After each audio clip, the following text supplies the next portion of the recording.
Yo ho ho, Dom Mafia. Welcome to yet another edition of the Dom Mafia Report. And I'm not sure about you guys, but bye weeks, I despise them. I swear they feel even longer than the off season. Regardless, there is still a lot to talk about concerning the Buffalo Bills. So in today's episode, what I figured is I want to give some grades out specifically to the Buffalo Bills offense. There's been several questions, a mini narrative going out there of, is the Buffalo Bills offense the same thing that we saw in 2020? And what should we expect throughout the rest of the season? We're going to dive into that heavy. But right before we do that, here is a brief word from today's sponsor. Jacksonville, Florida. The last time Bills Mafia was there, we didn't necessarily leave with the outcome that we were looking for. But this year, November 7th, 2021, we're coming back. Say that you thought that was a questionable decision by itself. Let's just say that game day tailgate experience is throwing us a party. I mean, holy shit, did they tell these people what we do at tailgates? Regardless, there's no way in hell that I am going to be missing this. Game day tailgate experience is throwing the ultimate tailgate prior to the game on November 7th starting at 9 a.m. I am talking open bar, a ton of food, live DJ, games, thousands of people. And to make it even better, it's being hosted by former Buffalo Bills and Jacksonville Jaguars player Paul Posluszny and reality TV star Brody Jenner. Now, there's no question on the face of the planet that if anybody knows how to tailgate, it is Bills Mafia. So coming from a member of Bills Mafia, I will tell you that this is about to be lit. Me and a bunch of my boys are going to be down there, and I want to see you there. Do me a favor, hit that link in my description, and before you check out, put in code Mitchell10 for 10% off any ticket that you go for. Trust me, you are not going to want to miss this. Bills Mafia, I will see you there, and bring the tables.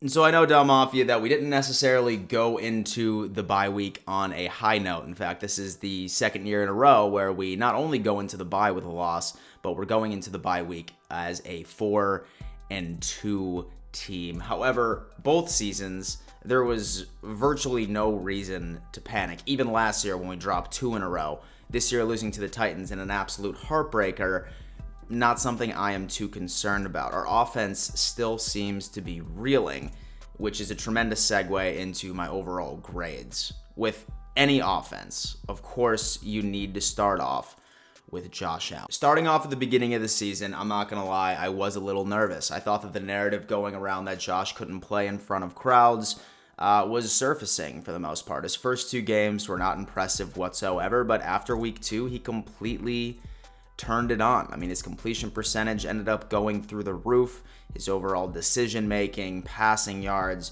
you name it. I was listening to a podcast. I'm pretty sure Nate Geary even said this. Listen to this stat right here.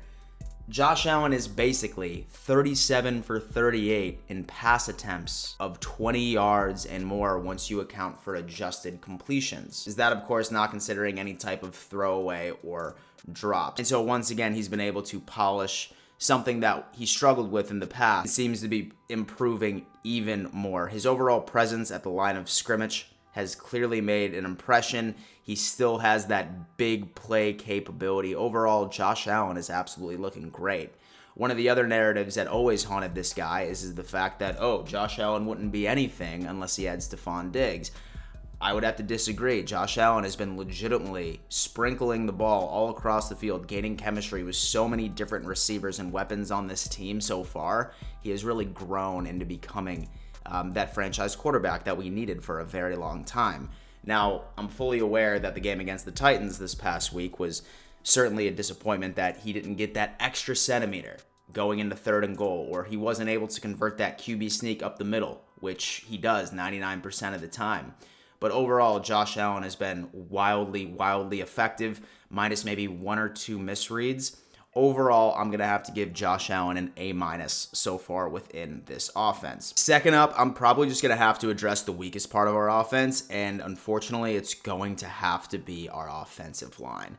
Now, say for example that I was legitimately grading the right side of the offensive line and the left side of the offensive line, then this would be two entirely separate conversations. The second that Spencer Brown ended up taking over for Cody Ford and Darrell Williams was moved over to right guard, it has been absolutely lights out, tremendously effective.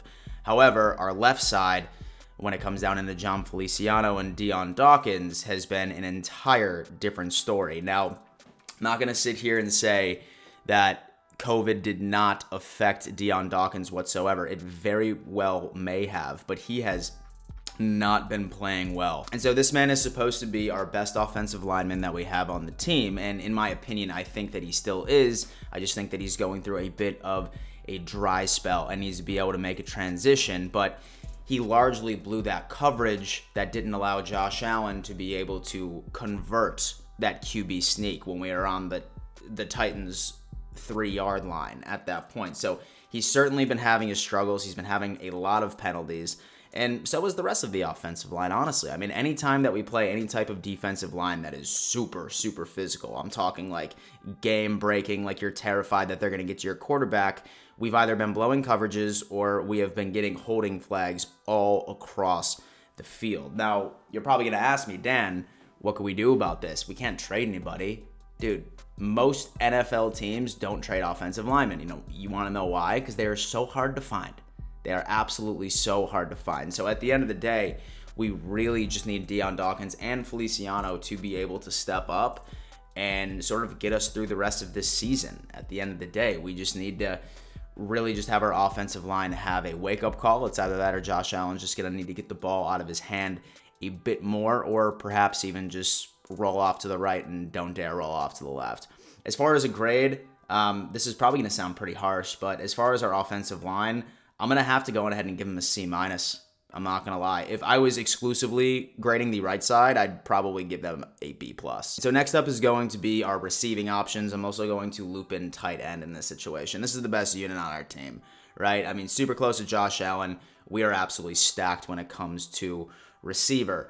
A little bit surprising, especially since I haven't seen as much Gabe Davis and Cole Beasley as I would have liked to see. It seems like Emmanuel Sanders has come in and he has taken up a lot of targets, and why not? I'm not complaining about that. He executes on them. His veteran presence out there and his overall knowledge of the game and his skill set has been a fantastic addition to this Buffalo Bills passing attack.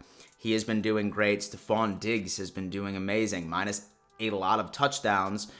He's still been wildly effective. He's still truly our number one receiver when it comes down to it. But for the most part, when I have been watching these games, I feel like it's legitimately, like, exclusively been Diggs, Sanders, and then Dawson Knox, who has completely surprised all of us this year. I mean, we would always give him shit about not being able to catch a football, but wow, I mean, he legitimately has proved the haters wrong. Unfortunately, as you guys know, he's probably going to be out 2 to 4 weeks with a broken hand. So what the Bills can do to sort of stop the bleeding is either completely abandon the tight end position for 2 to 4 weeks or go out and get somebody, right? There's been a lot of rumors, or there's at least been a couple of opinion pieces out there suggesting that Hayden Hurst from Atlanta would be a great fit for the Bills offense, especially since Atlanta ended up getting Kyle Pitts. His targets have gone down.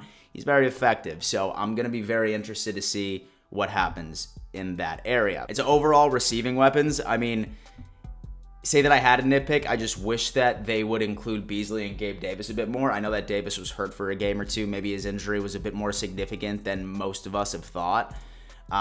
However, I think that a lot of it has to do with the fact is that they're really trying to not be predictable, especially when it ends up coming into the second half of the season and into the playoffs. We might see that production from Gabe Davis and Cole Beasley skyrocket here within the next couple of weeks. And so overall receiving weapons, I'm going to have to give them an A. I mean, they've just been tremendous. Last but not least is going to be our run game. Now, there are weeks where I am beating the table saying, finally, we have a run game. And then there's also weeks where I'm just like, what the f***, where's our run game?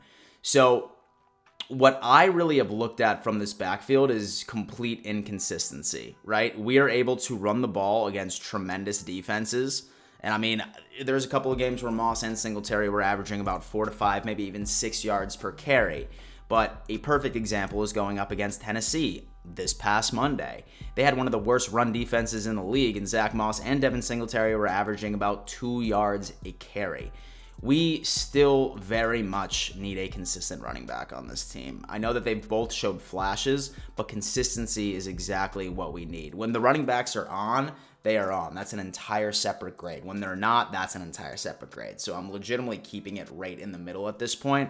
I'm going to have to give the running backs a C+ at this point. A lot of it has to do with the fact that it's just our overall consistency hasn't been there. Now, overall, when it comes down into the offense, guys, I still want to go on ahead and point out that we are still scoring the second most points in the entire league. The Cowboys have us by like 3 total points already, and they have us like by like 1.2 yards per game. We are still neck and neck with the Cowboys as far as overall scoring offense. A lot of that has to do with Josh Allen, of course, and a lot of it also has to do with our receiving core. So our team is still very productive. We're still one of the top scoring offenses in the entire league.